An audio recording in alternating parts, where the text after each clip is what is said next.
What is good, Kite people, and welcome back to the channel. It's your boy Bobbalam back with the daily upload. Today we're talking about Juice WRLD's career and what it could have been if he didn't fatefully pass away last December. So much potential in one kid, it's crazy. Let's talk about it.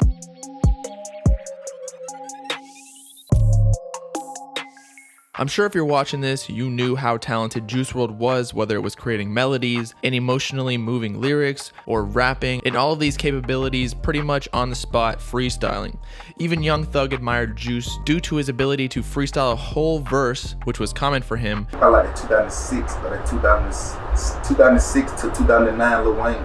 Whereas most rappers nowadays who say they don't write, including Young Thug, don't write, however they punch in every couple of bars, essentially making it a similar process to writing, just with vocal recordings instead of with a pencil. This phenomenon is best summarized with Ali's tweet right after Death Race for Love was released, and that she said, "I just need to say this really quick.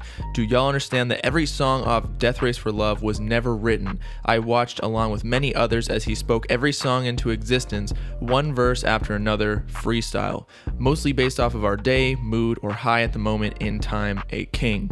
And a king he was, given that no one denied his role as being the freestyle king of the newest generation of rappers, because if you haven't noticed, hip-hop has progressed into a melodic, almost pop-like genre, wherein the freestyle boom-bap sound has lost its popularity. Juice WRLD has just been able to morph both abilities into one, and that's why he was so special.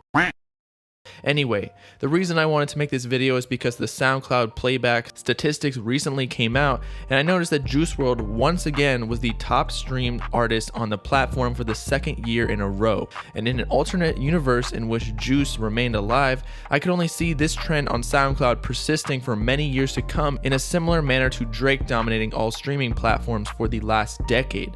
Not to mention, he had the most streamed song in 2018 with Lucid Dreams that has at this point accumulated over 190 million streams. And with SoundCloud only having 175 million monthly active listeners currently, that is a massive percentage of the people who actually use the platform. Obviously this isn't true, and the song has been out for almost 2 years, but mathematically that would mean that in 1 month every single person had listened to his song at least once. Additionally, with the amount of songs Juice WRLD records on a daily basis, the sheer power of numbers, meaning that say at the lowest proportion 1 out of 20 songs he makes as a hit song, he probably will make a hit every few days, or at the longest a week. Due to this logic, in my opinion, Juice WRLD is and would have been for a long time to come, had he remained alive, the biggest SoundCloud rapper, even though he had progressed far past this small label. In fact, throughout all platforms, Billboard calculated Juice WRLD to be the number 8 most streamed hip-hop and R&B artist in the world, and then number 6 in 2019. So as you can see, on a year-to-year consistent basis, Juice WRLD progressed significantly. If he had lived to Drake's age of 33 years old after achieving the overwhelming amount of success and experience he had already under his belt at the age of 21, who knows what he could have become at Drake's age. He was already starting to transition into full-on pop even more than Drake did, in collaborating with Ellie Goulding, Halsey, and others. His trajectory was also clearly witnessed in his album sales, in that his debut album Goodbye and Good Riddance sold 39,000 first week in May 2018, then World on Drugs sold 98,000 first week in October of 2018, where he basically carried the entire collab project with Future, no offense to him, and finally he sold 165,000 first week only a few months later in March 2019 with Death Race for Love, in essence quadrupling his first week album sales in a matter of less than a year.